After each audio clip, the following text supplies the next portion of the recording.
예, 수요일장 개장하고 우리는 30여 분 흘렀습니다. 미국의 다우지수가 역사적 고점. 예, 지금 뭐 경기 상황이 그렇게 좋은 것도 아닌데도 불구하고 말이죠. 사실은 글로벌 금융시장에서 이 글로벌 위기를 몰고 왔던 사고 쳤던 지역이 미국인데 미국은 아주 빠르게 회복되고 있는데 우리는 사실 고점까지 또 못 와 있습니다. 오늘도 상승 출발하지만 또 조금 주춤한 모습들인데요. 예, 오늘도 특집으로 마케니더 특급 전략, 미국 다우지수 최고치 기록 이후에 우리 시장 전망하겠습니다. 신한금융투자 양기인 리서치센터장님 모셨습니다. 어서 오십시오. 안녕하세요. 오랜만에 뵙습니다. 예. 네. 뭐 말씀드린 것처럼 국내 금융시장은 그렇게 뭐 썩 좋지 않았고요. 예. 경기도 그렇고 뭐 증권업계도 뭐 찬바람 불고 참 어려운 시간들을 보내셨는데 어쨌든 시장이 조금 회복이 되고요. 예. 글로벌 훈풍이 들어오는데 우리 시장 어떻게 상승세를 좀 더 뻗어나갈 수 있을까요? 그동안 시장을 짓눌렀던 요인들을 좀 크게 보면 한 두 가지 정도라고 좀 보시면 될 것 같습니다. 예. 하나는, 엔저에 따른 원화 강세. 결국에는 외국인들한테 환차익 매물을 좀 빌미를 제공했다라는 어떤 측면이고요. 두 번째는 상장 기업들의 어떤 이익이 계속 감익 추세, 즉 흘러내렸다는 얘기죠. 두 가지 요인이 최근 들어 좀 희석되고 있기 때문에 예. 시장은 적어도 한 4월 때까지는 상승 트렌드를 좀 이어가지 않겠느냐 그렇게 좀 저희 쪽에서는 보고 있습니다. 예, 3, 4월 상승 트렌드를 이어간다. 그러면 뭐 늘 저희 여기 앉아 있으면 늘 뭐 어리석은 곧 질문이 뭐 어디까지 가느냐, 어디에서 하락이 저지됐느냐 이런 건데요. 대략 설정하시는 지수 밴드는 어느 정도? 현재 디커플링이 어떻게 보면 2월 중순부터 좀 해소되는 어떤 국면이지 예. 않습니까? 저희 쪽에서는 S&P 500 지수하고 그 PER 멀티플을 좀 비교를 하면은 네. 한 2150까지는 디커플링이 좀 해소될 수 있는 어떤 구간이다라고 상단을 좀 열어놓고 있습니다. 예. 네. 자, 이제 크게 시장을 누르고 있었던 그 환율 요인과 수급 요인들 이런 것들이 좀 개선이 된다고 하셨는데 환율부터 좀 보겠습니다. 이제 엔화의 약세 현상은 아직까지 사실 멈춘 거는 아닌데 우리 그렇습니다. 시장이 조금 뭐 내석을 갖는 것도 같고 다행히 원이 조금 약세로 돌아서서 예. 부담을 좀 던 것 같습니다. 예. 두 가지가 좀 시작 국면이라고 했는데요. 먼저 준비한 차트를 한번 예. 보시면은 좀 이해가 좀 빠를 것 같습니다. 차트를 두 개 준비를 했는데요. 먼저 첫 번째 차트를 한번 보도록 하겠습니다. 자, 첫 번째 차트는 원달러 환율 차트가 되겠습니다. 현재 그 약간 진하게 파란 선이 그 원달러 환율 추이가 연초부터 좀 나열되어 있고요. 그 다음에 외국인들의 어떤 순매수였습니다.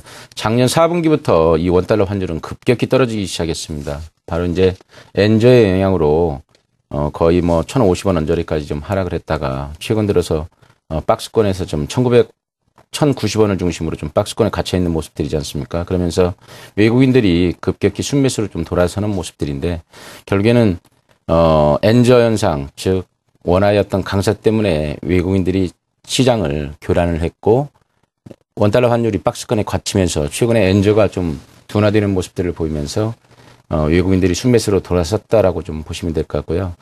두 번째는 상장 기업들의 이제 이 컨센서스가 되겠습니다. 연초부터 매일 컨센서스가 그 조사가 가능한데요. 2월 14일을 기준점으로 해서 최근 들어서 약간 감익 추세가 어떻게 보면은 그 증익 추세로 네, 이익 증가 추세로 돌아섭니까? 좀 돌아섰다. 예. 그래서 펀더멘탈을 우려하는 것은 아니고 디커플링의 어떤 배경에는 환율이 있었다. 즉 엔저가 있었다라고 보시면 네. 최근 들어서 이런 부분들이 좀 주춤하는 모습들. 그리고 일본과 한국 기업들이 대부분의 업종에서 해외 수출 시장에서 겹치고 있다라는 점.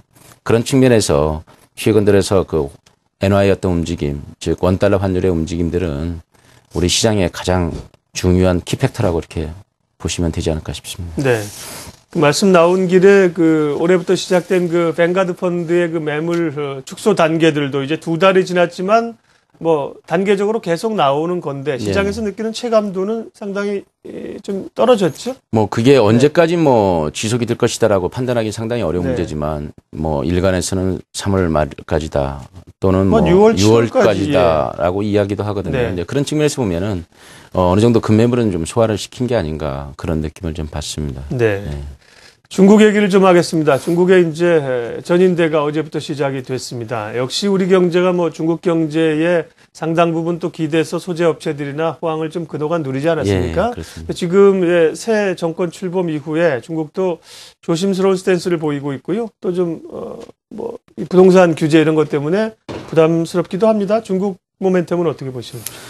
기본적으로 뭐 중국이 안정 성장을 지향한다라는 측면에서 보면 우리 시장에는 결코 나쁘지는 않은 것 같습니다. 네. 뭐 중국을 포함해서 브릭스 지역 쪽으로의 어떤 수출 비중이 미국이나 유로존 쪽의 어떤 선진국 비중보다는 더 높아지고 있고, 그런 측면에서 저희가 주목하고 있는 것은 중국 정부가 경제 성장률을 안정적인 7.5%를 좀 제시하고 있다는 사실이죠.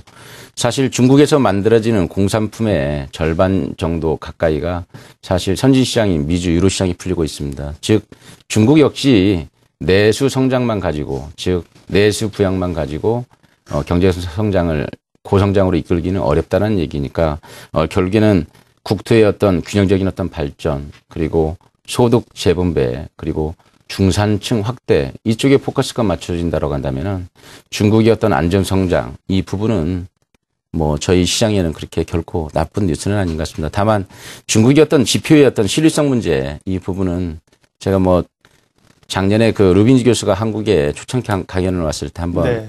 강연을 들어간 적이 있습니다. 예. 중국 경제에 대해서 어떻게 생각하느냐 질문을 하니까 나는 중국 경제 전문가가 아니다. 그러면서 두 번째 대답이 좀 상당히 좀 의미 있었는데요. 네. 중국 지표 과연 신뢰할 수 있겠느냐. 르빈 교수의 어떤 답변이 사실 뭐 그게 중국 그 경제를 보는 네. 중국 지표를 보는 어떤 시각이 아니었겠느냐, 그런 느낌을 좀 갖고 네. 있습니다. 뭐 아직까지 중국 경제가 상당 부분 그 통제 사회에 있기 때문에요. 지표를 소위 조금 좋게 나오게 할 수도 있고, 그리고 뭐 전문가들은 지표를 마사지한다고 하는데 그런 데 대한 조금 부정적인 의견도 있고. 그래서 뭐 예. 중요한 것은 네. 그래도 뭐 지표상으로는 저희 쪽에서는 뭐 작년 4분기에 바닥을 찍고 완만하게 바닥을 통과하는 네. 어떤 국면이라고 좀 저희 쪽에서 예. 보고 그래서 있습니다. 뭐 중국 정부가 내놓는 공식 지표보다도 무슨 전력 사용량이라든지 어떤 대체 지표들을 찾기 위해서 노력들을 하시더라고요. 예. 오늘 오신 길에 코스닥 시장 얘기도 좀 하겠습니다. 뭐 코스닥의 종목이나 뭐 이런 거에 주안점을 두시는 스타일도 아니시지만 어쨌든 예. 시장 전체 우리가 또 한 축을 차지하고요. 종목 이야기가 아니라 이제 코스닥 시장 자체가 오랜 그 횡보 장세를 좀 뚫을 수 있느냐, 좀 체질의 변화나 이런 걸 기대하고 있는데 어느 정도 보세요? 기본적으로 뭐 코스닥 기업들이 상장사들에 비해서 어닝이 좋아진다, 뭐 그런 구도적인 어떤 변화는 아니라고 좀 보고 있습니다. 예. 사실 오랜 기간 동안에 박스권, 즉 450에서 550 사이에서 지금 갇혀 있거든요. 그런데 코스닥을 보는 시각은 분명히 한 축으로 압축을 해야 되지 않겠냐, 그렇게 판단하고 있습니다. 지금 작년보다 올해, 그리고 재작년보다 작년, 이익이 확실하게 좋아지고 성장을 하는 쪽은 역시 휴대폰 쪽, 모바일 쪽입니다. 삼성전자가 당겨주고 부품주들이 밀어주는 그런 형국이라고 본다면은 휴대폰 시장 쪽이 어떻게 보면 개인용 모바일에서 지금 기업용까지 확대되는 어떤 추세라는 얘기죠. 분명한 것은 모바일 쪽의 어떤 성장세는 분명하다라는 측면에서 봤을 때 코스닥 쪽의 어떤 관심은 삼성전자와 그 아이들, 수혜주에 네. 관심을 봐야 된다라고 하면은요. 저희 쪽에서 뭐 추천하고 있는 뭐 모바일 부품주들 잠시 소개를 해드리면 뭐 디지털 옵틱이라든가 예. EM텍, 자화전자, 세코닉스, 솔브레인, 뭐 파트론 이런 주식들 보면은 국내의 기관들 불문하고 열심히 사는 종목들입니다. 네. 많이 올랐지만 최근에 한 2주 정도 좀 조정을 보이고 어제 좀 반짝 다시 반등하는 모습들인데 관심 갖기에 충분하지 않겠느냐 싶습니다. 네, 좋은 의견이십니다. 사실은 뭐 유가증권 시장의 대표 기업들 가운데서도 좀 극단적으로 얘기하자면 삼성전자만 제대로 사실 돈 벌고 있지 않습니까? 그렇습니다. 예. 그렇기 때문에 관련된 업체들은 부품 업체들은 코스닥 쪽에 중소기업들이 많고요. 뭐 이례적으로 좋은 종목들도 좀 언급을 해 주셨고요. 네. 전략 가기 전에 오늘 시간이 조금 있어서 이제 뭐 앞서 좀 못 여쭤본 얘기인데 네. 환율 관련해서 사실 저희가 방송 끝나고 나가면 우리 센터장님하고도 우리 시장의 구조적인 얘기, 방송에서 못한 얘기를 또 사석에서 하는데 우리가 사실 그 엔이 그동안 그 강세에서 약세로 가면서 기업들이 상당히 그 이익의 훼손을 받았단 말이죠. 근데 그것은 엔화가 사실 오랜 기간 동안에 굉장히 사실 이상적으로 강세를 갖고 우리가 그걸 누리지 않았습니까? 그렇습니다. 예, 그런 점에서 우리가 기업들의 경쟁력이 구조적으로 여기서 좀 가져갈 수 있느냐, 예, 엔화 때문에 또 흔들릴 수 있느냐 이런 걱정들도 사실 뭐 미국이 금융위기를 극복하기 위해서 양적 완화를 했다. 결국에는 뭐 아비 정부가 뿌린터기를 뭐 신형으로 갖추고 엄청난 돈을 찍어내는 것과 무관하거든요. 네. 사실 경제의 어떤 기초 체력에 비해서 주식시장의 어떤 신고치를 형성하는 것들 이런 것들은 결국에는 돈의 힘이라고 좀 봐야 되는데 네. 아베 효과도 뭐 역시 그렇지 않겠느냐. 저희 쪽에서는 사실 우리 엔달러를 한 90 정도를 적정한 그러니까 일본의 어떤 그 기초체력 대비 네. 환율이 적정선이라고 좀 보고 있습니다. 지금 보시면은 뭐 90 이상에서 형성이 되고 있기 때문에 약간은 정상적인 것은 아니다. 그렇지만은 역시 돈을 찍어내는 힘은 미국도 용인하고 있는 그런 상황이라고 본다면은 네.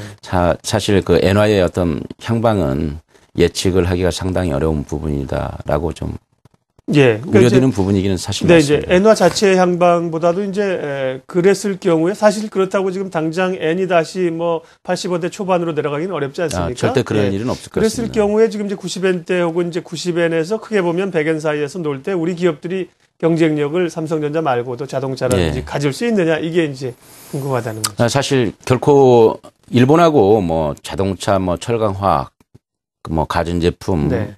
반도체 사실 모든 산업에서 경쟁이지. 겹칩니다. 예. 해외 시장에서. 그런 측면에서 보면은 사실 엔저 현상은 한국 입장에서 보면은 결코 이익이 자유롭지 못하다. 그 부분은 좀 분명한 것 같습니다. 예. 다만 감내할 수 있는 수준이 어디까지겠느냐라고 봤을 때 저는 이런 우리나라가 위안위기를 겪고 그리고 글로벌 금융위기를 겪으면서 기업들의 어떤 내성이 무지 강해졌습니다. 물론 문제는 대기업 중심으로 그 네. 성장이라든가 이익이 쏠림 현상이 좀 강하다는 거 이게 가장 문제겠지만 저는 뭐 이런 생각을 해봅니다. 원달러 환율이 800원대였을 때도 우리나라 잘 살았거든요. 네. 수출 잘했고요.